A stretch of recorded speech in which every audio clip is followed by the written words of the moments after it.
to invest with them. And same with my advisor in Canada. It was when I was 18, 19, around that age. I met him because I was part of the finance club and he did a presentation. I went to his office and I talked to him, and he was really just like he was willing to sit down with me for an hour or 2 hours just to teach me about how money works, how to use other people's money, which I'm going to teach you as but not in this series. If you join my newsletter, it's something that we have on the vision board right now. So we're going to teach that at some point. We don't know when, but it will be taught. So join that newsletter. Really, it'll help you. But that's my strategy for life. Just find trustful people who aren't out to benefit from you.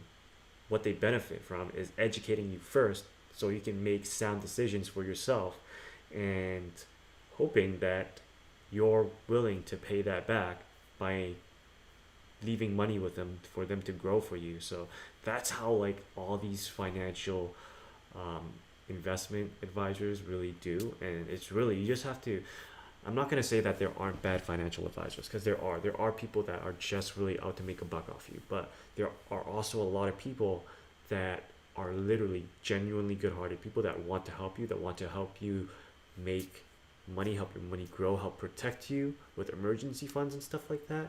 And I am so fortunate to have kind of had that early in my life.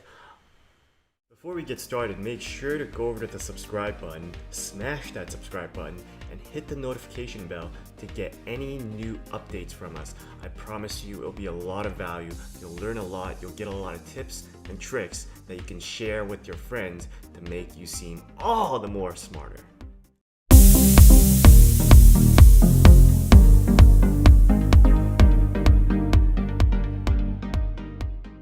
Hey, Corsakers, welcome back to another episode of How Money Works.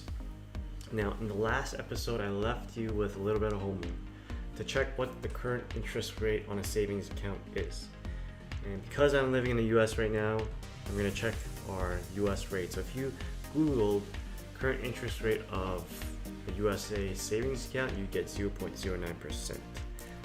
So there's your answer. So the banks give you 0.09%. What did they do with their cash? They lend your cash to others as loans. So mortgages, if you think about it, that's where they get their cash. They get their cash from you and then they just lend it out at 4% or greater, or 3.5% or greater. Last time I checked. Car loans, greater than 6%. Credit cards, 20 to 24%. So is that better than your 0.09%? Hell yeah. So with that said, if we take a look at credit cards, they loan you money and then they charge you 20 to 24% for late payments.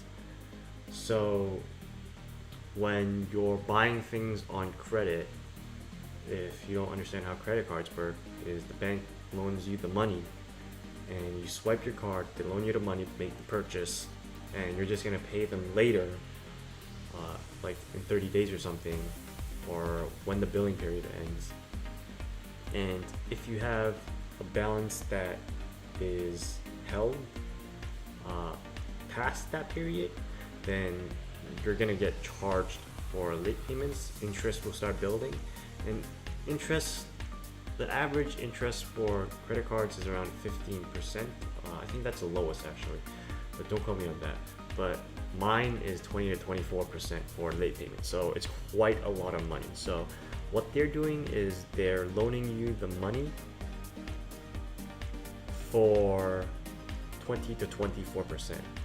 But in the same idea, you're loaning them the money, because when you're putting cash into your bank account, you're essentially loaning them money, but you're getting 0.09% under the idea of saving, and they use that money that you loan them and they loan it back to you as credit card late fees, which is 20 to 24% if you miss a payment, or as mortgages, or as car loans, 4% or higher for mortgages, 6% or higher for car loans. So you really got to think about who's really winning in this game. So there are some psychological reasons for why people save, and the first reason is safety. That's a really valid reason. I like having cash in my checkings account, even though I'm aware that it's not earning any interest in it. But I like being liquid, just having some cash there, knowing that if there are any issues that requires me to use cash, that it's there, and I don't have to liquidate it from my investments, because my investments are something that I don't touch. So I only have about like 10%, 5 to 10% always of just plain cash in my checkings account of everything I own, all my assets. Second reason is easy access. Like I said, it's easy access to just go to your checkings account, go to the ATM and grab cash out. But the third reason is that you think, that's what catches a lot of people. You think your money is growing, but that's the psychological trap. At 0.09%, do you really think that it's growing? So the rule of 72 shortcut is how many years does it take to double your cash. So the formula is you take 72 and then you divide it by the interest rate, and then that will equal the years that you need to double your money. So here are some examples. If you take 72 and divide it by 4, you just do it by the calculator actually, if you want me to really show it to you, because some people may not believe my math even though I'm Asian. I'm good at math. That's a lie. If you guys watch any of my previous videos, I'm just leveraging calculators all the time, telling you guys not to believe my mental math because it's not that good. But I can use a calculator, that's all that matters. Imagine if the world ended and just like calculators and computers weren't there, then we're screwed. But 72 divided by 4, that's 18 years to double. 72 divided by 8, that's 9 years. 72 divided by 12, that's 6 years to double. So that's the shortcut. If you're getting a 12% interest rate, so that means that it takes 6 years for your money to double. If you invested $1,000, it just takes 6 years for it to double to $2,000. And similarly, if you invested like $10,000 at 8%, then it will take 9 years for that 10,000 to become 20,000. So that's the idea behind the rule of 72. It's just a rule of thumb shortcut. So how long does it take credit card companies to double their loans? So it's right there on the screen. You could calculate it yourself if you want. I'm not going to do it, but 72 divided by 20 takes them 3.6 if you round it up 4 years for them to double that money. If it's at the highest, like I think the highest is 24%, which is what I have. But 72 divided by 24% takes them 3 years just to double their cash. So if you've got credit card debt, and here's the strategy, write it down. Pay off the one with the highest interest rate first, because that highest interest rate, that's killing you. So if you got multiple credit cards and multiple debt on each credit card, then pay off the highest one first, the credit card with the highest interest rate, because that one will kill you with interest. You're not paying down the principal any quicker. Then after that, you pay the second highest, third highest, or if you have a credit card that you can just close out the debt, then that takes priority as well. Even if its interest rate is lower than the others, if it's a balance that you can manage, that you could close it out, get rid of that. So that would be the strategy that I would use. If you need your credit repaired, then you could give me your email address just sign up for our newsletter, and then just send us a message back that you need help with getting your credit repaired, and we could help you work with that. Otherwise, because I know a resource in the USA, so that's really only for Americans. I don't really have any resources outside of USA right now. So if you need credit repaired in the States, then yeah, let me know. Just join our newsletter. We're here for you, and we could get to work on that. But enough promo about myself. Here are some benchmarks, because when I first started investing, it was kind of difficult because nobody told me like what a good average rate of return is. If I invested this much money, what percentage would be considered a good amount to get back? And it really differs between asset classes. I mean, like if you put your money in bonds versus stocks, of course you're taking on more risk with the stocks, then that's justified when your return, the percentage return, is higher than with bonds, because we see bonds is generally more secure. But here are some of the things that I'm investing in. I'm investing in REITs. I don't even know how you pronounce that. REITs, which are real estate investment trusts, and I get around 5%, and I think that's a pretty good deal. Mutual funds, there are so many, but generally I get around 5 to 8%. I think that's a pretty good deal as well. I think there are many funds that are giving you 8%. Any lower than, I mean, like if you're, that's okay. I mean, you're still getting a 5%. It's better than 0.09, right? But there's always options to earn more interest rate back, but it's also, you have to think about the fees that you're paying, and also the amount of risk that you're willing to take. So it's really just a risk mitigation. But I have one performing at 15%. That one is in Canada because I'm Canadian, like I said before, if you've watched my past videos. And I have money in Canada and other emerging markets and stuff. But that one is performing at 15%. It's freaking amazing. I just started with them and they started giving me a lot of money back. But again, you need to really be a Canadian to invest in that one. So if you're a Canadian watching this video right now and you're curious, then what you could do is, again, join our newsletter and send us messages, and we could set you up and get you started. But those are the benchmarks for REITs. Pronouncing that is so hard, but REITs 5%, mutual funds 5 to 8. You could get more, but again, it's all risk. How much risk are you comfortable in taking? Of course, when the ones that are getting you 5%, they're a mix between bonds and stocks, and generally they're more conservative, so it's pretty good. So your results. Just want to know, get through this again. I said this at the start of the series that, here's the disclaimer, I'm not an advisor, I'm a client.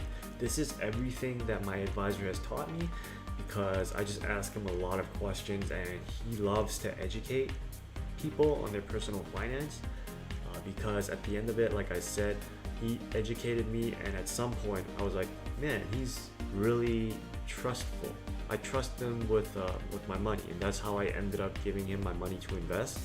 And so far he's done like an awesome job on giving me returns and educating me at the same time for free, because he's making like he's not even making 1%. So most financial advisors get like a 1% on your investment balance. So if you have like, let's say if you have like $100, then of an investment balance that you invested with them, then they get $1 every year. But for my advisor, he gets like 35 cents so every year. So it's really like not worth it to him, but he is just so passionate about it that he's making me passionate about it. So that's why we're doing all these videos. But I just want to say, I'm a client, I'm not an advisor. My job actually is a software engineer, so if you have software engineering questions, you are probably watching this through YouTube, so you probably see a bunch of software engineering videos, and that's what I do.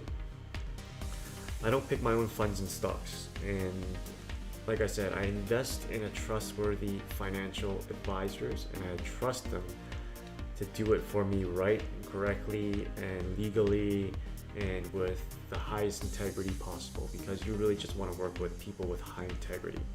So there's my disclaimer. If you are in any other industry and you're not super financially aware or educated yet, and you want to get started, really guys, just find someone that you trust and work with them. If you have any questions, you could just DM us. You can't email. Yeah, just email us, and we'll try to help you the best we can. But literally, find someone that's willing to educate you, that's open about how much money they'll make off of you as fees, as your investors, as your advisors, and just really feel the vibe. Feel if this person has your best interest at heart and is someone that you can really trust. Because when it comes to money and investments and stuff, that's really things that people don't talk about. And really, like I said in one of my past episodes in this series, like, how do you really learn about investments and strategies and stuff? You got to talk about it. How do you learn about money? You got to talk about it, but people don't talk about it. And this is what all these series is about. These videos is just to create conversation, so people start talking about it and start learning. Because right now, in the middle of like I said before, I'm filming this in the middle of the coronavirus pandemic, and a lot of people, because they have not talked about it, they don't know about it, and people are going bankrupt. People are losing jobs, losing houses, and it's literally ruining people. So that's all I really got. That's my strategy for life. The results, it's worked incredibly well for me. I'm lucky enough to have met a real trusting advisor in the United States and in Canada at a very young age. I started investing with my US one when I was like 23, I want to say, or 24, because I'm 28 now. And I moved here 4 years ago, and at 24 I met him right when I moved to the States, and we hit it off very well. He educated me, and at some point I just wanted to invest with him. And same with my advisor in Canada. It was when I was 18, 19, around that age. I met him because I was part of the finance club, and he did a presentation. I went to his office and I talked to him, and he was really just he was willing to sit down with me for an hour or 2 hours just to teach me about how money works, how to use other people's money, which I'm going to teach you but not in this series. If you join my newsletter, that's something that we have on the vision board right now. So we're going to teach that at some point. We don't know when, but it will be taught. So join that newsletter. Really, it'll help you. But that's my strategy for life. Just find trustful people who aren't out to benefit from you. What they benefit from is educating you first, so you can make sound decisions for yourself, and hoping that you're willing to pay that back by leaving money with them for them to grow for you. So that's how all these financial investment advisors really do. And it's really, you just have to, I'm not going to say that there aren't bad financial advisors, because there are people that are just really out to make a buck off you, but there are also a lot of people that are literally genuinely good-hearted people that want to help you, make money, help your money grow, help protect you with emergency funds and stuff like that. And I'm so fortunate to have kind of had that early in my life. Financial wise, I mean, relationships and emotional kind of stuff, that was kind of a very big learning curve, and I hit rock bottom a couple times. But at this point, they've gotten a lot better. At every aspect of my life, everything's improved. But what really worked for me was that for my financial aspect of my life, I really found people that I could trust, and they've really done really well for me, and we have really good relationships, and we talk every other month about just 15-20 minutes to talk on how our investments are doing, what we should do, what we're worried about, what challenges are. And that's not even financial wise. We just talk about how's life, how's kids, how's it work, and that's just the relationship of being friends rather than being an advisor and an advisee. So my advice: work with people you trust. So if they're not willing to help you hide a dead body, if you're ever in that situation, then you probably shouldn't work with them. But if you're willing to do that, then by all means go with them, and we'll see how it works out. But I've been ranting for too long, so with that said, please go check our description below and join our newsletter, and please rate, comment, subscribe if you haven't already, and I'll see you guys in the next video.